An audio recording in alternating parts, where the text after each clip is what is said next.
There, so today we have another review, and this is a beer from Sierra Nevada. This is Ruthless Rye, and actually, I'll let you guys comment on the comments below about how old this recipe was, because I thought it was like an older recipe. 2011, wow, didn't realize. So this is only 8 years old, which I guess in the world of craft beer is actually pretty old, but I thought it was one of the classic recipes, but apparently it's not. So what is this? This is a rye IPA. Rye is an additional grain that you can use along with your malt, and then sometimes you might use wheat, rice, corn, etc. Rye generally imparts a dryness and spicy kind of quality, so they play with that with the kind of citrusy hops that they have here. So you get this like pepper, rye, bread kind of character. I mean, obviously rye bread, rye malt, or malted rye being used, but let's dig into the beer. The beer comes in a kind of light to medium amber color, wonderful clarity on that, a kind of off-white, kind of lightly tan head.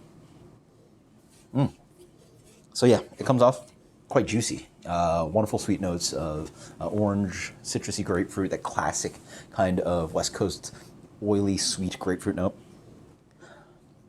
I can also get a little bit of that denseness. It has like bread crust, toast, rye bread. A little of that sweetness combines very well. The spiciness combined with that zesty orange grapefruit note is a wonderful combination. Cheers.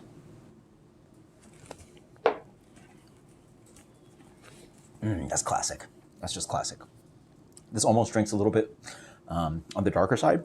Because it is in that amber color, so it has that malty sweetness to it, right? So this is not even pushing a little bit past West Coast IPA. This is on the maltier side, so almost leaning towards the world of amber ale. But right when it does that, it sings with a little zippiness of hop character, the citrus, the oils, the grapefruit comes in. And then there's also this kind of like bass tone, spicy, dry rye character. So it has that kind of sweetness, but then it ends up getting bittered out. And the dryness might be simply the beer, but also the complementary notes of the rye. And it actually lingers on the back end. So I want to say you kind of sort of taste it. And so this is absolutely fantastic. I mean, this is just classic beer. It tastes older than its 2011 sort of debut. So I guess it sort of has lasted the test of time, which has only been 8 years, but it seems like an older recipe that sort of just shines as a great example. So it just... sorry, excuse me.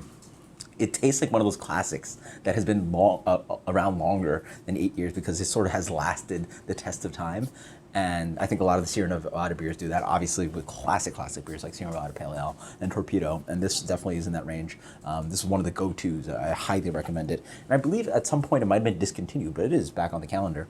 And at least I have it had it in the hop pack that I bought, but I don't know if it's actually still being produced in 6-packs.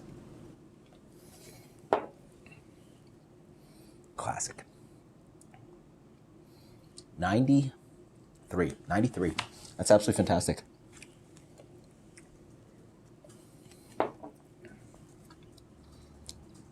I'm liking these beers more and more. 95. Ruthless Rye. Just like great gem. Until next time, guys. Cheers. Later.